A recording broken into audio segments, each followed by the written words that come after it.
show up. Whoever chooses to show up, show up. Okay. Yeah.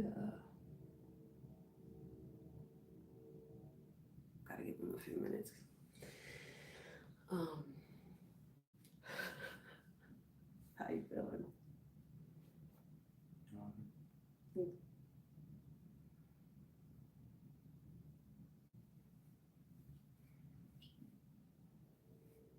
hair is growing.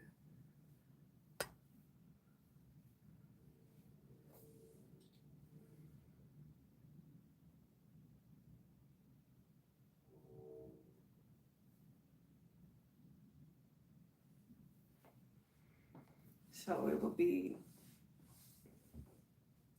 pretty much just a little brief introduction. Okay, like just our names. You mean introduction just individually? Yeah, just a little bit about and then the upcoming podcast and about what happens in this house, stays in this house. Okay. Is the cat in there with you? He's on the bed. Oh, okay, of course, of course, of course, of course. I gave him some medicine, so hopefully, all right. At 2 minutes, we could just get started, and whoever comes, come. Okay, man. I'm just here with you. Yeah. Okay, I'm still kind of a newbie, so subscribers may come, may not. Okay. Hi, everyone. This is Denisha from Water to Spirit. I am the founder and CEO. This is my husband, my number one supporter. Go ahead and introduce yourself. Hello, I'm Reverend Dr. Nikita Imani. I am the president and CEO of Faith Forward.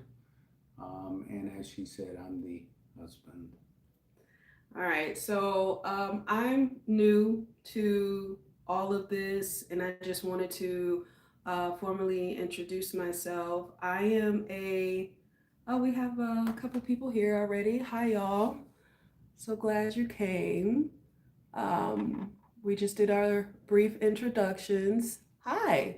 I am a survivor of child sexual assault. I'm also a survivor of, well, child trafficking as well, physical abuse, all kinds of abuses. But with my trauma, I have gotten to a point in my life where I am healed to tell my story to help others heal.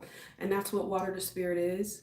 Water to Spirit is when you think of water, it revives, it releases, and replenishes you. And one of my goals is to serve my community being everyone. It's not just on the basis of language, culture, religion, or race. It's just me. I just really want to teach people that um, what happens in this house stays in this house is one of the um, biggest tragedies that ever happen in our families. When we know someone is being sexually assaulted, we need to speak up, we need to speak out, and we need to collectively, because this is not just my responsibility, this is a collective responsibility to protect children. If you think about it, I told my husband the other day, I said, literally, my job is to teach people that they cannot violate children. And unfortunately, this is the society, um, this society we live in. Someone said much drama. Um, I don't believe there's any drama going on yeah, I don't think there's any drama going on. Sorry, no drama here. So we're going to talk a little bit about the upcoming podcast of what happens in this house stays in this house. My husband is a sociologist, and he gives an incredible perspective on how we need to heal that. Go ahead, babe. Okay, I guess it's my turn. I talk a little bit in the podcast about this philosophy of what goes on in this house stays in this house, where it comes from historically, especially in marginalized or minoritized communities, why it was important, what it was relative to.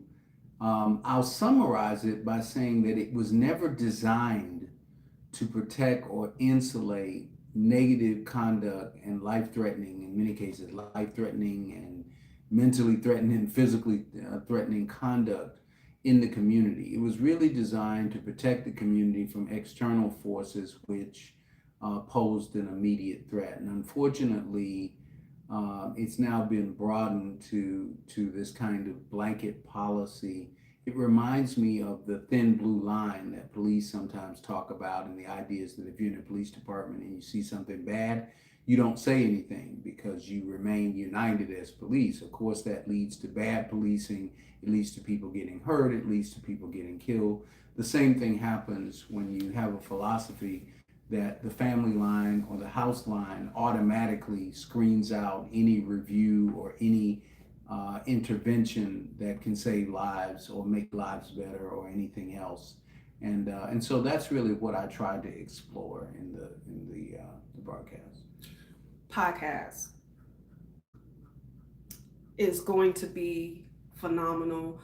I hope y'all tune in. I posted this Sunday. Someone said, "I'm so sorry." You know, I appreciate you saying you are sorry, but I always feel that people who did the violations should be the one to do the apologizing. Someone who needs a hug said, Uncle Ben and Aunt Jemima. Maybe one day someone will love you and give you a hug. Listen, I clap back. I clap back. I clap back. My husband is diplomatic. I'm not. I will clap back on y'all. Anyone who comes here negative, this is a positive podcast. This is a positive page. We talk about healing. We talk about holding predators accountable. If you have a problem with that, just get out.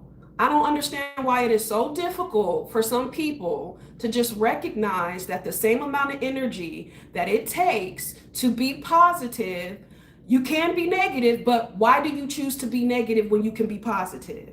Get out. Bye. I clap back. So to that uncle, the person who said Uncle Ben and Aunt Jemima, learn to spell and learn to read, because nothing over here is Aunt Jemima or Uncle Ben. In fact, okay, you understand. Y'all understand. Yeah. I clap back. I clap back. All right. I protect children and I protect the vulnerable. If that's a problem for y'all, this is not the page for you, and that's okay with me. But I clap back. Yeah, I also think the comment about Ben and Jemima tells me that someone doesn't even know what that's about At all. Because what those images were for was people who wanted to undermine the community. If you're trying to protect the children and protect the women and protect the community, you're not engaged in any conduct that would normally be associated with Aunt Jemima or Uncle Ben or any of that stuff. And sadly, you know, that's a total misapplication of that. So it tells me that there's probably some other historical misinformation going on. Sounds like a troller. That's fine. You can be a troller, but understand there's consequences over here. Consequences over here. I promise there are. All right. Anyways, again, we thank those who have come in to tune in for this brief just introduction. I genuinely appreciate y'all being here. The ones who came to say something positive, thank you. Those who said something negative, remember I always clap back with a smile. Okay. All right, and it sounds like y'all need to, the negative people need to like and subscribe this channel, because it's clear that you've never had anything beneficial in your life or anybody positive in your life. And that's unfortunate that you woke up and chose, essentially, you wake up and choose to be negative and don't even know what you're talking about. I'm not even going to extend a prayer. Not even going to extend a prayer. Anything you would like to add, Nikita? Nope. I just hope you check out the broadcast and hope you join kind of the larger campaign. We have to stop The the violations. violation and the violence against everyone, particularly women and children in our community. And if we don't do that, one of the things in African principles is that you judge a civilization by the way it treats its most vulnerable. That includes women and children, includes the elderly and others. And if you allow abuse to them, disrespect for them, harm to them, then you're not being true to our cultural values, much less the law, much less larger moral principles that you can claim to aspire to. So we're trying to do the work. There may be others who talk and make comments, but it's a big, long distance between making random ad hominem comments and actually doing the work. I've spent my lifetime working with trying to elevate the community socially, politically, economically. I continue that work while others just talk. That's all they can do. All right, y'all. Thanks again for coming. I know this was really brief, only 11 minutes, but within that 11 minutes, you guys have some info on us, and I'm looking forward to engaging people who are willing and ready to be a part of the resolve, a part of the solution to helping the society heal. All right. All right. Thank you. Let's see how I can now get off of this.